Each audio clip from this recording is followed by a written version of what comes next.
Today I want to tell you guys about 7 steps that I took or I'm currently taking that allowed me to go from someone who is bored, uninspired, and a bit down bad to someone who has a future to look forward to. Or in other words, I'm going to tell you guys how I my life quick. Now, I don't want to act like I've made it or I'm at the top or I'm like some big hot shot. But over the last few years, I do feel like I made significant progress to improve my life and get closer to my goals. And a lot of that has to do with having the right mindset and taking action. As somebody who's still currently working on these things and working to get to where I want to be, I feel like my perspective on this topic will be a bit different than people who are already pretty successful. So I want to tell you guys 7 tips that really helped me. Number 1, get out of the red zone. I like to equate things going on in your life in 3 different zones: the red zone, the yellow zone, and the green zone. So what I mean by getting out of the red zone is before you even start worrying about long-term plans or worrying about like how I'm gonna make it or how I'm gonna start my own business, how I'm gonna have a side hustle, how I'm gonna get on this self-improvement journey, get out of the red zone. And the red zone is fixing the problems that are very prominent that are affecting your life right now. For example, this could be something like you needing to get a better job because every single month you're barely making by on rent. So like I said, these things that are in the red zone, whatever that might be for you, maybe it's getting a new job or having to move out of your house or getting out of a relationship that you feel is bringing you down. These type of things you should focus on first. And now, I'm not gonna lie, these things are gonna take some sort of sacrifice. For example, let's go back to the jobs thing. Let's say you have a job that you, 1, don't like at all, and number 2 is not making you enough money, and 3, not providing you any flexibility. You might need to make some sacrifices in the sense that, okay, you can't go hang out with people on the weekends because you need to spend the weekend figuring out what type of new jobs you're trying to get. Or you might need to spend the weekend revamping your resume. Or you might need to spend the weekend applying to jobs, things like that. So you're gonna have to make sacrifices. Another sacrifice you might make in this situation is rather than spending $20 or whatever it is to pay for Netflix every month, you might have to say, yeah, I'm gonna have to cancel my Netflix subscription and get a LinkedIn premium subscription because help me reach out to more recruiters and have them see my resume. So you're definitely gonna have to make some sacrifices when you're in this red zone, but once you get to that yellow zone, your opportunities open up a lot more. You're gonna have a lot more free time, money, and ambition, and a lot less stress. That way you can start working towards things you actually want to work towards. Number 2 is to find a direction, but be willing to pivot. Find a direction that you can see yourself doing in 10 to 15 years and start working towards those goals.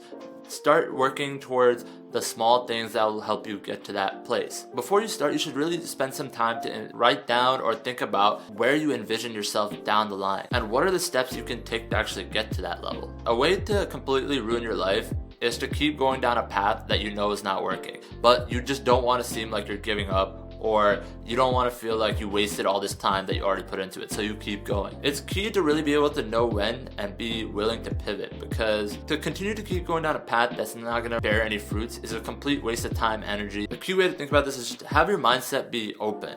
Be ready to pivot, whether that's ideas or just the way you think, or if you learn about something new, be ready to, maybe accept it, or at least think about why that somebody's saying something or why people are acting a certain way, and be willing to be someone who's flexible and be willing to pivot. Number 3, know that the small things do matter. Start your days with small wins. As soon as you wake up, making your bed. Now your room looks just cleaner and you've already done something. Taking a morning walk, doing a meditation, taking a cold shower. Now you don't have to do those things every single day. A combination of 1 or 2 of those things every day can be very beneficial. These are very small things that you don't take any time at all. Like I said, making your bed every day, doing a 10 to 15 minute meditation, that doesn't take much time, but they can set your days up for success. And it's those small things, those small wins help you work and get that mindset to work towards those larger goals. Another thing you can do is really just dress to impress. I know a lot of people don't dress that well, especially if you live in the USA. A lot of people just kind of dress mediocre. So just putting a little bit of effort into your sense of style, just wearing,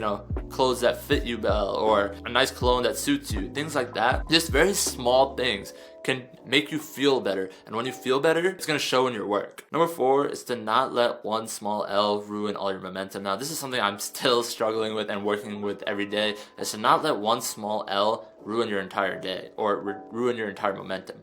Momentum is super key when you're trying to get from point A to point B, when you're trying to get out of a rut, when you're trying to life. Momentum is a very powerful thing because once you start getting those wins, you'll start realizing, you'll get more motivation, you'll start believing in yourself more, you'll start putting yourself out there more, and you'll start getting those larger wins. You might take an L along the way. In fact, I know you'll take an L along the way because we all take L's. But the key is to not let one L ruin your entire momentum. For example, let's say you went out the night before and you went out way too late. Let's say you have a strict thing where it's like, oh, I'm gonna be home by midnight. And let's say you stay out till like 3 a.m. Don't let that L that you did the next day ruin you from just like, oh, I'm tired, so I'm not gonna do anything all day. And like now another whole nother day is ruined. Rather than saying that, say, you know what, I took an L last night, I stayed out way too late, but today I'm gonna at least get some stuff done. I'm gonna, go do XYZ thing. That way, even though you took an L the day before, it doesn't compound, and now you're still getting back on track. Look at it kind of like a basketball game. Let's say your team is down early. Just because you're down 20 points in the first quarter doesn't mean you should just give up on the rest of the game. There's been so many times in a basketball game where the team has been down big and then they've come back. That's because they've continued to just chip away. They've continued to do the small things, and don't let one L just ruin their whole momentum. Number 5 is to avoid negative people. Now, when you start making changes for the betterment of your life, you'll start to realize how negative people are that are around you. Now, try to avoid these negative people as much as you can. Now, obviously, let's say you work with them or you live with them or you're around them constantly, there's not much you can do at that point. But for the people you can avoid that are negative, try to avoid them as much as you can. And if you can't do anything, you have no way of not being in the same place as them, just try to avoid the negativity. Like if they start saying things that are very negative or kind of dismissing what you're doing or kind of downplaying what you're doing, rather than trying to egg them on or start an argument or trying to go back, just let them do what they want to do. At the end of the day, you know the path that you're on.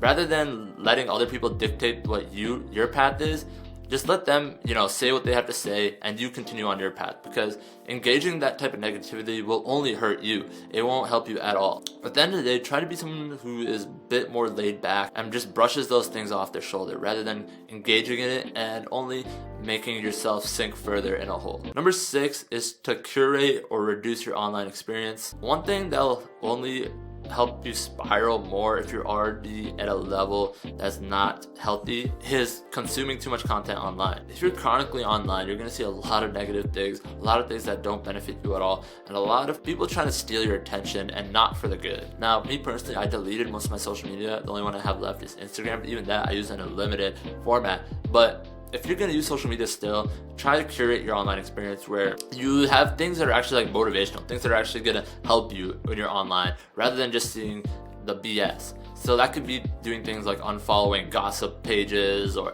unfollowing negative people, unfollowing those Instagram baddies that are never gonna follow you back, those type of things. Or I know on, for example, YouTube, if you clear your history, it kind of resets the front page algorithm. So if your front page is just full of very negative content or content that you don't feel like is helping you much, you could do something like that. The online experience is something we can't get away with nowadays because everybody is online. The online is very, prominent in our society, and it's very beneficial. You can't sit here and act like, oh, I'm never going to be online. I'm going to live like a caveman. That's not possible. The online has a lot of good benefits, but what I'm saying is to limit your online exposure, and if you are going to be online a lot, try to use that time wisely. Try to consume more positive content. Maybe rather than watching Netflix all day, listen to a couple podcasts that you feel like are going to be beneficial to your growth. And number 7, and this one's really important, enjoy the wins even if they're small. Don't let small things go by the wayside. You're on this self-improvement journey. You're trying to fix your life. You're trying to get better, but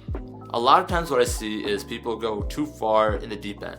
They get on a self-improvement path and they don't enjoy their life at all. Every single thing is so robotic. Every minute it's oh, I need to be meditating right now. Right after that, I need to be going on a 10-mile run. Right after that, I need to be reading this book. Right while I'm reading this book, I might need to be listening to an audiobook. That way I can listen to 3 times the knowledge. Don't become that type of person, because going too far in the extreme of self-improvement is not beneficial either. So you need to find that healthy balance, and I'd say celebrate your wins, man. Life is all about enjoying. I know I enjoy my life to the fullest. It also makes you realize why you're doing things. Those wins, for me personally, I look at traveling or vacation as those wins, and I realize why I'm working towards the self-improvement path so much when I'm at home, because I'm I know how fun those vacations are. I want to continue to work when I'm at home, continue to put in that work, continue to get better, and continue to work on my self-improvement path. But at the end of the day, guys, listen, You're never as far as you think from turning around your life. Down bad right now, you could be, somewhere in the middle. You could even be close to the top. But if you implement these steps, your life will only get better. Let me know what your guys' thoughts are. What are some steps